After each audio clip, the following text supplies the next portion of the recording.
তো এই দেখো বন্ধুরা, আমার জন্মদিনের কার্ড কিন্তু চলেই এসেছে। ওই যে পাপা দোকান থেকে নিয়ে এসেছে, অল্প কিছু কার্ড করা হয়েছিল, তো সেইগুলোই। তো এখন এর ওপরে সবার নাম লেখা হবে, তারপরে সবাইকে দেয়া হবে। বেশিরভাগ তো সবাইকে ফোনে বা গিয়ে মুখে বলে আসা হয়েছে, কিন্তু কিছু কিছু জায়গা যেগুলো কার্ড ছাড়া হবে না, তো সেইগুলো কার্ড বলা হয়েছে। তো এই হচ্ছে কার্ডটা। তো দেখো কত সুন্দর, উপরে লেখা আছে মারিয়ার শুভ জন্মদিন, আর এই হচ্ছে কার্ডের ভিতরটা। তো তোমরা একটু পড়ে নিও, দেখে নিও কেমন, ঠিক আছে? আর কমেন্ট করে জানিও। এই দেখো এখানে না একটা ছড়া লিখে দিয়েছে, তো তোমরা একটু পড়ে নিও। হ্যাঁ, তো এই হচ্ছে জন্মদিনের কার্ড। তো এবার সবাইকে দেয়া হবে। তো পাপা এখন তুলে রাখছে, দুটো পার্সেল হবে আর বাকিগুলো সব দিয়ে আসা হবে। তো চলো, আশা করছি সবাই খুব ভালো আছো, আমরাও খুব ভালো আছি। আজকে হচ্ছে ঈদের পরের দিন। তো ঈদ দেখতে দেখতে রোজা ঈদ সব পুরো কমপ্লিট হয়ে গেছে, আবার সবার নর্মাল লাইফে ফিরে চলে যাব। তো আজকে কী বার বলো তো? শুক্রবার। তো আজকে তো জুম্মাবার, বাবা যাবে নামাজ পড়তে, আর মা এখন সবজি কুটছে, দুপুরে রান্না বান্না হবে। আর আমার শরীরটা খুব খারাপ, সেই কালকে তোমাদের বলছিলাম না যে আমার খুব অসুবিধা হচ্ছে। তো এখন আবার ওষুধ আনা হলো, ভালো ওষুধ, আরও অনেক বেশি বেশি ওষুধ আনা হলো। তো সেইগুলো এখন খেলাম। সকালে এখনও কিছু খাইনি, লিকার চা খেয়েছি ঘুম থেকে উঠে। ঘুম থেকে একবার উঠেছিলাম ভোরবেলা, তারপরে বারবার শুধু কি বলবো অসুবিধা হচ্ছে। তারপরে আবার 9টার দিকে উঠেছি, ঘুমিয়েছিলাম, আবার 9টার দিকে উঠেছি। এখন বাজে 10:30, 11টা বাজতে যাচ্ছে। তো এখন বসে বসে এই দেখো মেহেন্দি করছিলাম, আবার করেছি। এই উপরের পিঠটা তো করা হয়নি, উপরের পিঠটা করেছি। আর এই যে এই পিঠটা কেমন হয়েছে কমেন্ট করে জানিও। আমি তো ভালো হচ্ছিল না, কিন্তু তারপরে আবার ভালো হয়েছে। কিন্তু দেখো আমার এই হাতটা ভাঙা, তো এই যেমন সোজা করছি দেখো ডিজাইনটা বেঁকে গেছে। আবার তোমাদের আমি ব্যাক ক্যামেরায় দেখাচ্ছি, এবারে দেখো সোজা, কিন্তু এরমভাবে দেখালে বেঁকে যাচ্ছে। তো যাই হোক, আর মাত্র কদিন পর জন্মদিন মা? শুক্র, আজ শনিবার, মানে কাল বাদ পরশু আমার অ্যাকচুয়ালি জন্মদিন। পয়লা বৈশাখ কাল বাদ পরশু অ্যাকচুয়ালি আমার ওই দিন জন্মদিন, কিন্তু অনুষ্ঠানটা তো হবে সোমবারে। তো প্যান্ডেলের জন্য বাস টাস চলে এসেছে। আর এই দেখো এই যে এটাও এসেছে, এটা কি? এই দড়ি টড়ি, প্যান্ডেলের দড়ি। আর ওইখানে বাস টাস ফেলা হচ্ছে, বাগান টাগান সব পরিষ্কার করা হয়েছে, লোক নিয়ে পরিষ্কার করা হয়েছে। নিজেরা তো ফার্স্টে পাপা বলছিল নিজেরা করবে, মানে পাপা আছে, রাজ আছে, তো কিন্তু পাপা কষ্ট হয়ে যাচ্ছে, ওই জন্য পাপার বললাম তুমি একটা লোক ঠিক করো। একটা জোন ঠিক করা হয়েছিল, তো সেই বাগানটা পরিষ্কার করে। পাপার কষ্ট দেখে আর মেয়ে ওর পাপাকে করতে দিল না। হ্যাঁ হয়, বলো বাগান পরিষ্কার একা একা? হ্যাঁ বলছি ওর পাপার হাত লাগেনি, তো দেখে মেয়ে বললো যে না পাপার করতে হবে না, লোক নিয়ে আহ। হ্যাঁ, আর আমার টক ঢেকুরটা একটু সামান্য কমেছে, এখনো কিছু খেতে পাচ্ছি না আমি না কমা পর্যন্ত। আর পাপা এখন কি করছে বলতো? কাপড় কাচ্ছে। মার শরীর খারাপ, মা একা পারছে না, তো কাজের দিদির ব্যবস্থা করা হচ্ছে একটা। ওই ওকেই বলা হয়েছে যে আমাদের বাড়িতে আগে কাজ করতো অপর্ণা দি, ওকেই বলা হয়েছে কাজের কথা। দেখা যাক কবে থেকে আসে, নইলে আমরা তো ছাড়ে দিয়েছিলাম, কারণ আমরা ভেবেছিলাম আমার মা সুস্থ হয়ে গেছে, একা একা পারবে। কিন্তু আমার মার পক্ষে চাপ হয়ে যাচ্ছে, পারছে না, সেই জন্য আবারও বলা হয়েছে। হ্যাঁ, আর অফিসের কাজ বাড়ছে, একের পর এক, সব মিলিয়ে হচ্ছে না। তো পাপা এখন মাকে একটু কাজ করে হেল্প করছে, কাপড়গুলো কেচে দিচ্ছে। আমি সব কাজ করতে পারি, কিন্তু কাপড় কাচাটা না আমার হয় না, আমার খুব কষ্ট হয়। সত্যি কথার মান নেই, পারি না বলতে গেলে, কাপড় কাচলে আমার খুব কষ্ট হয়। ওর বুকের একটু কষ্ট হওয়ার আছে, তো মানে ওর একটু ভারী জিনিসটা, ওই জন্য সত্যি কথার মান নেই। আমি সত্যি কথাই বলছি, সমস্ত কাজ পারে, কিন্তু কাঁচাটা ওর আমি কোনোদিন আজ পর্যন্ত, ওয়াশিং মেশিন কিনলে তাহলে সব পেরে যাবো, কাঁচাটা কোনোদিন আজ পর্যন্ত আমি ওর কাছে দিইনি। হ্যাঁ, কোনোদিন আমি আবার কেচেছে, কাচেনি কেন? আমি যখন ট্রেনে গেছি ও নিজের জামা কাপড় পুরো নিজে কেচে পরেছে। তো এই হচ্ছে ব্যাপার। এই দেখো পাপা এখন কাজ করছে, কাপড় কাচছে। আজকে কাপড় কাচাও দেখালাম, পাপা কাপড় কাচছে। আমার পাপা কাপড় কাচতেও জানে। হ্যাঁ, কে ফোন আসছে। আর মা এখন এই যে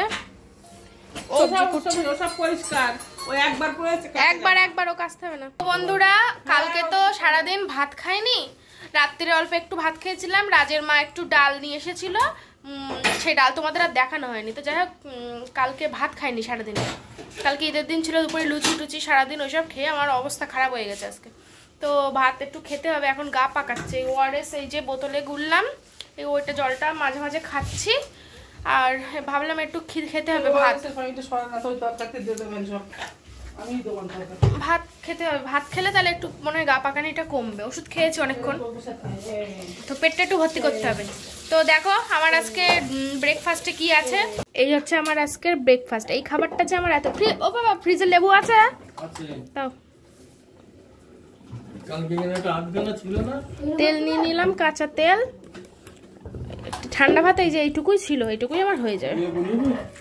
হ্যাঁ চাল কম নেই না, ভালোই করিলে। তো চলো বন্ধুরা খেয়ে নিই। একটা মাছ ভাজা নিয়েছি, মা রান্না করছিল ওখান থেকে। আর এই যে কটা চিংড়ি মাছ নিয়েছি ভাজা। আর এই হচ্ছে কাঁচা লঙ্কা। তুমি খেয়ে ঘরদোরগুলো গুছিয়ে, তুমি খেয়ে বিছানাপত্রগুলো গুছিয়ে ঘরদোরগুলো ঝাড়তে মুছে না। ঠিক আছে, আমি তাহলে একটু ধুয়ে আসি। তারপর আজকে কিন্তু আমার অভ্যেসটা ভালো হয়ে গেছে মা। কেন বলো তো, রাত্রি ঘুমিয়ে সকালে তাড়াতাড়ি উঠে পড়েছি। এই যে লেবু দাও। তো চলো আমি খেয়ে নিই। এই যে হচ্ছে কার্ড এখন মা নিয়ে যাবে, মা আর পাপা। এইগুলো সব আমার মার অফিসের যাদের যাদের নিমন্ত্রণ হবে সেই সব নাম দুটো কার্ডে লেখা হয়েছে, একটা উপরে একটা নিচে। এই একটা আর এইগুলো এখনো দেয়া হয়নি, এটা দেয়া হয়নি, এটাও অফিসে যাবে।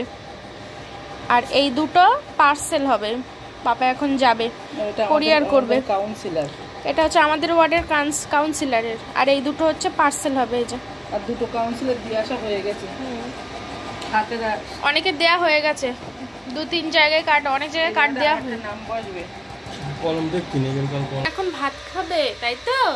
হ্যাঁ শোনো, পাকু ভাত খাবে এখন।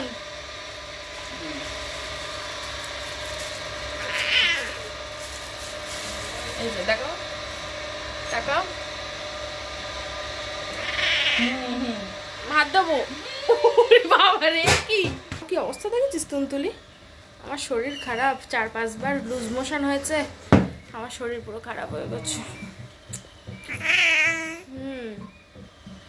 দেবো, পাপা চলে যাক, মা চলে যাক, তারপর তোমাকে ভোট দিচ্ছি।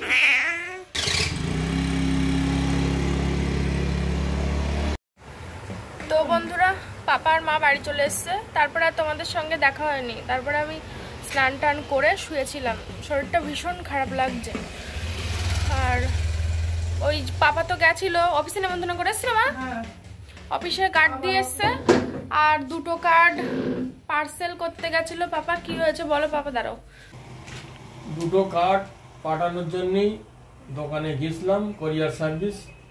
সেখানে গিয়ে দেখলাম দোকান বন্ধ। তার বাবার ডেকে তুললাম, ঘুমাচ্ছিল। সে বললো, ওর বাবা বললো বাড়ি নেই, বাড়ি আসবে সে রাত্রি হয়তো, আর দোকানে কাজ করবে কাল সকাল থেকে। এবারে আমরা ওই কথা শুনে চলে আসছি। মাঝ রাস্তায় সেই দোকানদার ফোন করেছে, ওরে বললো যে কালকে আসো, কালকে এসে তোমরা কার্ড ছাড়বে, পৌঁছাবে কবে? তা বলছে সোমবারে পৌঁছাবে। তাহলে কি হবে? আমি বললাম আমার সোমবারে আমাদের অনুষ্ঠান, দিনের দিন একদিন আগে গেলেও তো আবার হতো, রবিবারে গেলেও হতো। তা কিছু করা যাবে না, আজকে একটু করে দাও না। বলে আজকে আমি বাড়ি যেতে পারবো না, আমার জামাই বাবুর বাড়ি এসেছি। তাহলে আর কি হবে? দিনের দিন পাঠানো যায় বলো মা? ঈদ হয়ে গেছে, ঈদের পরে বেড়াতে আসছি না, দিনের দিন পাঠানো যায় কারোর বাড়ি? ও সবাইকেই তো হাতে কার্ড দেওয়া হয়েছে, বা ফোন করে বলা হয়েছে, বা গিয়ে বলা হয়েছে, কিন্তু আর দুটো কার্ড দূরে, সেই জন্য সেই দুটো কার্ড পাঠানো। হ্যাঁ, কোরিয়ার সার্ভিসে। কিন্তু তো শুনলে বাবা কি বললো যে হবে না, তাহলে আর কি করা যাবে? এই সমস্যা আসলে আমাদের কার্ডটা ছাপাতে একটু দেরি হয়ে গেছে। আর কালকে যদি যেত তাও একটা হতো, কিন্তু কালকে ঈদের কারণে, ঝামেলার কারণে আর কালকে যাওয়া হয়নি। সে দুটো কার্ড আর কি হবে? দুটো কার্ড বাড়ি পড়ে থাক, নাম টাম সব লেখা হয়ে গেছিল। দুটো কার্ড মানে যে দুটো জায়গায় যাবে নাম লেখা হয়ে গেছিল, তার কি হবে? আর কি করা যাবে? তাদের ফোন করে বলতে হবে যে এই সমস্যা। কার্ডের না ছবি তুলে পাঠিয়ে দিই হোয়াটসঅ্যাপে। কি কি রান্না হয়েছে দেখা। নজনে ডাটা ঝোল, নজনে ডাটা মাছ দিয়ে ঝোল, আর ঝিঙে দিয়ে চিংড়ি মাছ দিয়ে। আমার ভাত তোল, আমি খাবো না, আমার একদম খাওয়ার ইচ্ছা নেই, আমার শরীর বিশাল খারাপ লাগছে। 1 মাস রোজা করেছো? আমার পায়খানা রোজা পুরো করেছে, তারপরে একটু খাওয়া দাওয়া চলছে, ধরো সারাদিন খেতো না, শরীর তো খারাপ লাগবেই তোমার। তার উপরে ওর সকালে গেলি মোশন হচ্ছে। আজকে সকালে গেলি রবিবারে পৌঁছে যেত।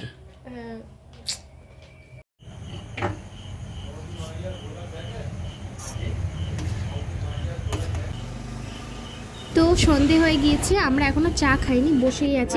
তো চা করতে যাবো তখনই সুব্রতা কাকু এসছে, মানে আমরা মানে যার গাড়িতে আমরা যাই এদিকে ওদিকে, তোমরা তো জানোই। তো ওই কাকুটা এসছে, তাই মা তাড়াতাড়ি করে চা করে নিল। তো আমরা এখন সবাই ঘরে গিয়ে চা খাবো। দুধ চা করেছে অবশ্যই, কারণ লিকার চাটা অতটা না ভালো লাগে না। আমি জানি দুধ চা খেলে অসুবিধা হয়, আমারও অনেক অসুবিধা হয়, তো তবু দুধ চাটা খেতেই ভালো লাগে, তাই না? তো নতুন কাপগুলো বার করে নিয়ে এসেছি, একটা বার করবো। আমরা সবাই যেহেতু একসঙ্গে খাবো, তাই সবার এক পাত্রে খেতেই ভালো লাগবে, তাই না?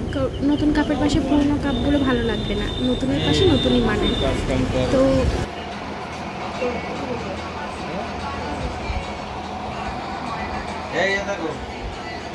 আমাদের বাড়ির পাশে যে বাচ্চাটা থাকে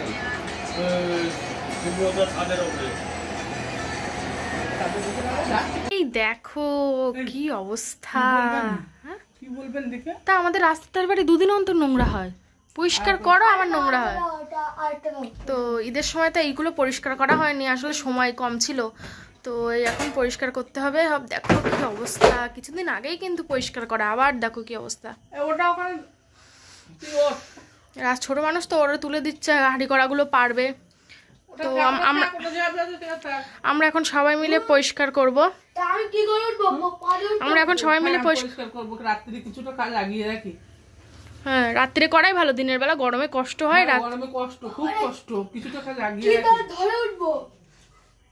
আচ্ছা চলো বন্ধুরা, আমরা পরিষ্কার করি। বাড়ি হলে এটাই সমস্যা, সব সময় শুধু ধুলো ধুলো, পরিষ্কার করে রাখা হয় তাও। তো পরিষ্কার করি আমি কারোর কাজ পছন্দ করি না, কারোর কাজ আমি পছন্দ করি না। আমি দিনের মধ্যে ঘর ঝাড়তে মানে 20 বার, দিদি রাতে। এখন এগুলো এই ঘরে এনে রাখা হচ্ছে, এই ঘরটাও গোছানো হবে। দিনের মধ্যে 20 বার ঘর, এবার এগুলো তো সবসময় পরিষ্কার করা হয় না, একটু মাঝে মাঝে করা হয়, মানে মাসে একবার করা হয়। তা দেখো আসতে, এই দেখো বন্ধুরা, আমাদের প্রেসার কুকার দুটো এখন আরেকটা বাইরে আছে, খারাপ হয়ে পড়ে আছে, ঠিক করতে হবে। এই দেখো আমার মেয়ের ছোটবেলার দুধের হাঁড়ি, এই হাঁড়ি করে এরকম 1 হাঁড়ি করে দুধ জাল দিতাম, সকাল থেকে রাত পর্যন্ত খাবে। আবার ফার্স্ট সকালবেলা দুধ নেওয়া হবে, গরুর দুধ, আবার সকাল থেকে রাত পর্যন্ত শুধু প্লেন দুধ, না সুজি না বিস্কুট, দেখেছো?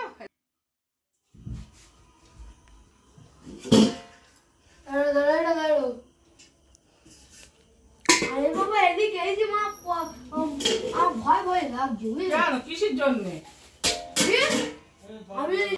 আমার মেয়ের এই দেখো ছোটবেলার জুতো, এই দেখো ওর পাপা কিনে এনে দিয়েছিল, তখন ওর বয়স কত, 2 বছরও পুরিনি। ছোট ছোট পায়ে, গুটি গুটি পায়ে হাঁটতে জুতো গুলো এখনো রেখে দিচ্ছি আমি, দেখেছো? হ্যাঁ, কইটুকু দেখো ওর পাপা এনে দিয়েছিল, কত সুন্দর, একটা ছিঁড়ে গেছে তাও আমি গুছিয়ে রেখে দিয়েছি। এই দেখো একদম এখনো চটিগুলো এখনো সেইভাবে।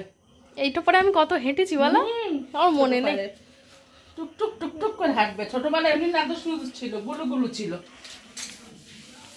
নে এই দেখো বন্ধুরা, এই দেখো এই একটা শুধু হাতে করা জিনিস, ও ছোটবেলায় মানে স্কুলে, গার্লস স্কুলে পড়তো, তো প্রজেক্ট দিয়েছিল, নিজে হাতে তো বানিয়েছিল, তখন কত ছোট, 6 না 7 পড়ে, তখন নিজে হাতে বানিয়েছিল। এটা ঠিক করে দেখো রান্নাটা ধরে, এই দেখো কেমন হয়ে গেছে বলে এরকম দেখাচ্ছে, মানে সুন্দর ছিল, সুন্দর, নিজে বানিয়েছিল, নিজে একদম সর্বগুণের আধাও। আমি মা হয়ে বলছি, সর্বগুণের হয়েছে সব পারা, কোনো কাজ বাকি নেই ওর। তোমরা যেন কেউ কমেন্ট করো না বন্ধুরা যে ওকে দিয়ে কাজ করি না, ওরা ওসব করতে ভালোবাসে। হ্যাঁ, ওরা ওসব ওরা আমার সন্তানের মতন, একদম বাড়ির মতন, বাড়ির মতন আমরা ওরা। তোমরা যেন ভেবো না যে ওদের কাজ করি, ও যেমন করছে আমরাও এক্ষুনি কাজে হাত লাগাবো। পয়সা করবো আমি, ও শুধু ওই বাচ্চা তো, ওই জন্য ওপরে একটু ওকে তুলে দিয়েছি। মানুষ উপরে উঠতে পারবো না। হ্যাঁ, পাপাও আসবে এক্ষুনি, তারপর আমরা পরিষ্কার করবো, আমরা সবাই মিলেই করি। তো এরকম বাজে কমেন্ট যেন কেউ করে না, ওসব ভাবি না, ওদের ফ্যামিলিও ভাবে না, আমাদের ফ্যামিলিও ভাবে না, আমরা একদম পুরো বন্ধন, মনে হবে যেন এক পরিবারের লোক।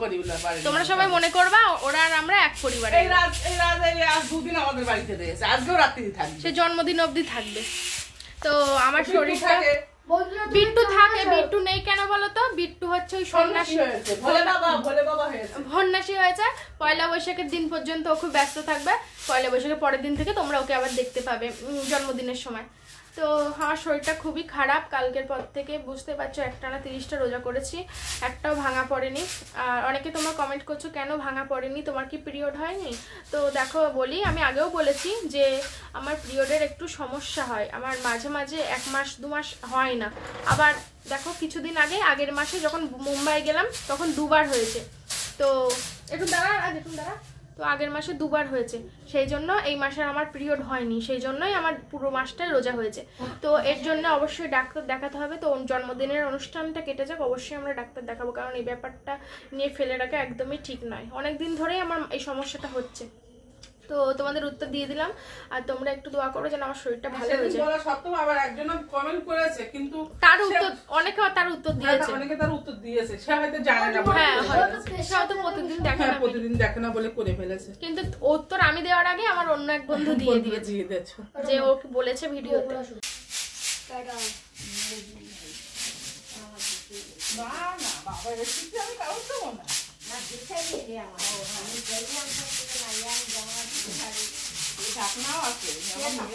কই ঢাকনা কই? কি বলছো? না বলছে আমার দেখি, বলছি তুমি আমার দেখি।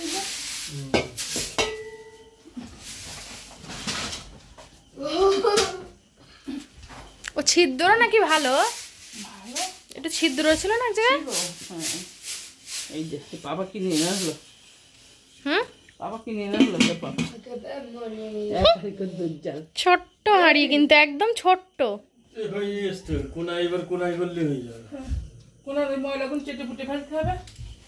ছোট্ট সা হাড়ি, পুচকু হাড়ি, দুধ জাল দেওয়া হতো। এই 1 হাড়ি তো দুধ সকালবেলা ডেলি ঘরে দিয়ে যাবে, জাল দেবো, আর সারা দিন আর সারা রাত চলবে। আবার পরের দিন আবার সকালবেলা 1 হাড়ি দুধ খেতাম সারাদিন, 1 হাড়ি দুধ খেতাম। হ্যাঁ শুধু দুধ পেলেন, বিস্কুট না, সাবু না, সুজি না, কিচ্ছু না, শুধু গরুর দুধ প্লেন।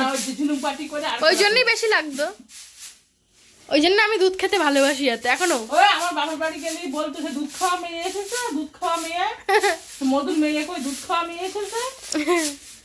আমি দুধ এখনো খেতে খুব ভালোবাসি। আমি আর ছোটবেলায় কি বলে ডাকতে জান, আমার 2 বছর বয়স, তখন বলতো ও দুধি দুধ দাও, ও দুধি দুধ দাও, এরম বলতো, দুধি দুধ দাও।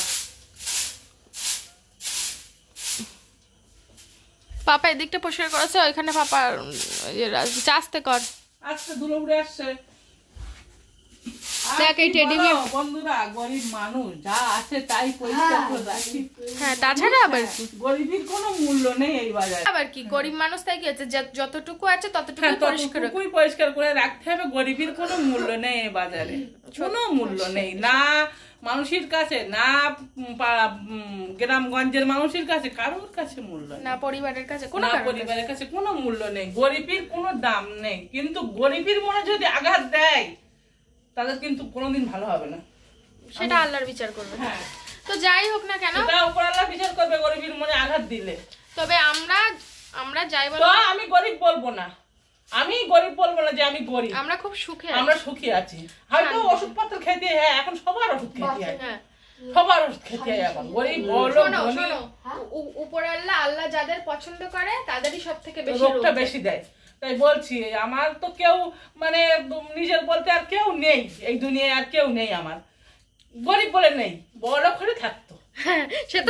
সে তো জানা কথা যে সবাই আছে, কিন্তু বড় করে থাকতো, সেটা জানা কথা, তাই না? বড় লোক হলে সবাই, আমার স্বামী, বাচ্চা, আমার এই বাচ্চা, স্বামী আর আমি 3 জন, এছাড়া আমার। তো যাই হোক আমরা গর্ব আজকে যদি আমার স্বামীর টাকা থাকতো আবার সবাই থাকতো, আমরা এই বড় লোক হতাম তৎকালীন অনেক অনেক বড় থাকতো। ওই তোরা গরিব বলে আমরা গরিব বলে আমরা বেশি আমাদের সেটেল হয়ে গেছে। আর কি বলতো, যাই হোক গরিব হোক আর যাই হোক, আমরা যারা বড় লোক তাদের থেকে হাজার শান্তিতে আছি, বলো তাই? হ্যাঁ শান্তিতে আছি, যে মানসিক শান্তি আছে আমাদের। আমাদের অর্থ হয়তো কম আছে, আমি একটা রিলস পোস্ট করেছিলাম যে অর্থ হয়তো কম আছে কিন্তু আমাদের মনে শান্তি আছে। দেখো গে যাও অনেকের হয়তো অর্থ আছে কিন্তু তারা মানসিক অবসাদে ভুগছে, তাদের মনে শান্তি নেই। তো টাকা পয়সার অবশ্যই দরকার, এই দুনিয়ায় বাঁচতে গেলে টাকা পয়সার অবশ্যই প্রয়োজন আছে। সেটা আমরা শোনো, আমি বলে নেই তারপর বলো, কিন্তু আমি বলে শেষ করে দাও। আচ্ছা, তো দুনিয়ায় বাঁচতে গেলে টাকা পয়সার অবশ্যই দরকার, কারণ টাকা পয়সা ছাড়া এক পাও এগোনো যায় না। যেরকম বললাম, গরিব বলে কেউ দাম দেবে না, তো তার জন্য পরিশ্রম করতে হবে, খাটতে হবে, অবশ্যই সৎভাবে উপার্জন করতে হবে। অসৎ উপায়ে টাকা পয়সা মানে ইনকাম করা কোনো মানেই হয় না, ওসব কোনোদিন ভাবিও না। তো পয়সা অবশ্যই লাগবে, দেখা যাক উপরওয়ালা যদি সাথে থাকে অবশ্যই হবে আমাদের একদিন। আল্লাহর সাথে থাকলে অবশ্যই আমাদেরও একদিন সময় আসবে, অনেক ভালো সময় এসেছে, আরো আসবে, তবে ভীষণ চাই না। হ্যাঁ এইবার মনে পড়েছে বন্ধুরা আমার। শোনো, আমার একটুখানি হলে আমি খুব খুশি হই, মানে সে খুশির তুলনা নেই। না আমরা কি বলতে চাইছি বলতো, যে আমাদের মানে অর্থের তো অবশ্যই দরকার আছে সবার জীবনের পথে চলতে গেলে। আমাদের প্রয়োজন হচ্ছে যতটুকু হলে একটা সুস্থ স্বাভাবিক জীবন পাওয়া যায়, মানে কোনো টেনশন মুক্ত। মানে টাকা না থাকলে তো মানুষের স্বাভাবিক মানসিক টেনশন থাকে।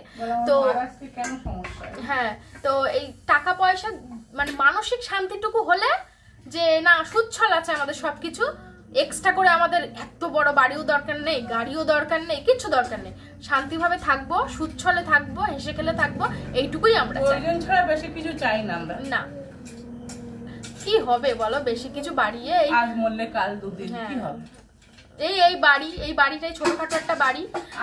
আগে ছোটবেলায় স্বপ্ন ছিল যে এই বাড়ির ওপরে দুতলা করবো, ছোটবেলায় স্বপ্ন ছিল, কিন্তু এখন মনে হয় না, এই বাড়ির উপর দুতলা করার দরকার নেই। এই বাড়িটা যতটা আছে সুন্দর করে আমি সাজাবো, আমার ইচ্ছা আছে ভবিষ্যতে আমি একদম সুন্দর করে আমার মনের মতন করে আমি সাজাবো। আমার টাইলস খুব ভালো লাগে, তো আমি টাইলসটা বসাবো খুব তাড়াতাড়ি।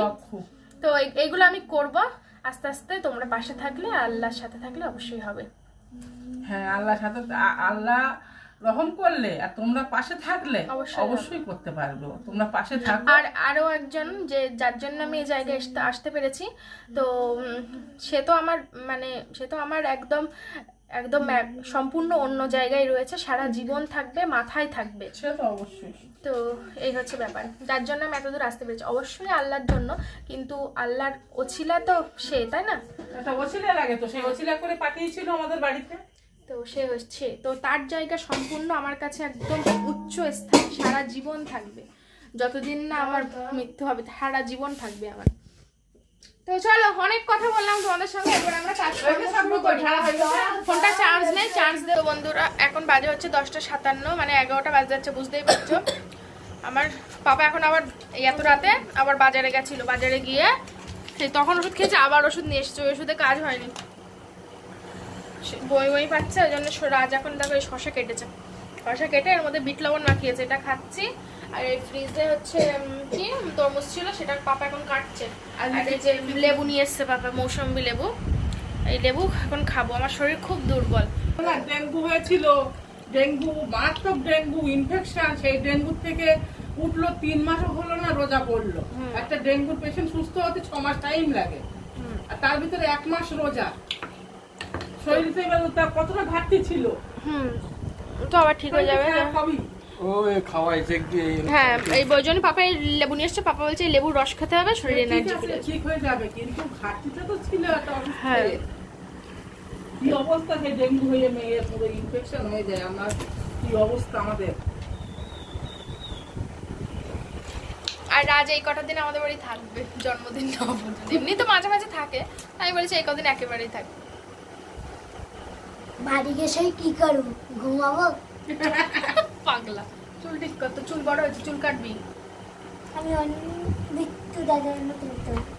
চুল কাটবো। তাড়াতাড়ি চুল কেটে আসবি, একেবারে অনুষ্ঠানের আগের দিন কাটবি না যেন, তাহলে বাজে দেখাবে কালকে বা পরশু। তো বন্ধুরা আমরা এখন খাওয়া দাওয়া করবো। পাপা ফল কেটেছিল, কিছুটা খেয়েছি, ওষুধও খেয়েছি। তো রাত হয়ে যাচ্ছে, 11:30 বেজে গেছে। অল্প অল্প দুটো খেয়ে শুয়ে পড়বো, শুয়ে পড়েই ঘুমাবো। আমি রাত্রে ঘুমের প্র্যাকটিস করছি, কালকেও একদম শোয়ার সাথে সাথে ঘুমিয়ে পড়েছি। কালকে ক্লান্ত ছিলাম, আজকেও ক্লান্ত, তো এই অভ্যেসটা আবার করে ফেলতে হবে যে রাত্রে ঘুমাবো, সকালে উঠবো। তো চলো আমরা এবার খেতে বসবো। আর ঠাম্মার আগে খাওয়া হয়ে গেছে, আমরা একটু দেরি করে খাবো, কারণ আমার এই ওষুধটা খেলাম তো, মা বললো একটু পরে খেতে, খিদেটা হোক আগে। তাই ঠাম্মার শরীরটা যেহেতু খারাপ, তাই আমরা বললাম তুমি তোমার মতন খেয়ে শুয়ে পড়ো। তাই ঠাম্মা খেয়ে ঘরে শুয়ে পড়েছে। ঠাম্মা ঈদের দিন কেন আসেনি বলবে? ওই ঠাম্মা ঈদের দিন আসেনি কারণ ঠাম্মার খুব শরীর খারাপ ছিল, উঠতে পারছিল না, সেই জন্য আসেনি। ওই আজকে নতুন শাড়িটা পরে এসেছে, শুয়ে পড়েছে ঘরে। চলো খেয়ে নিই আমরা আজকে।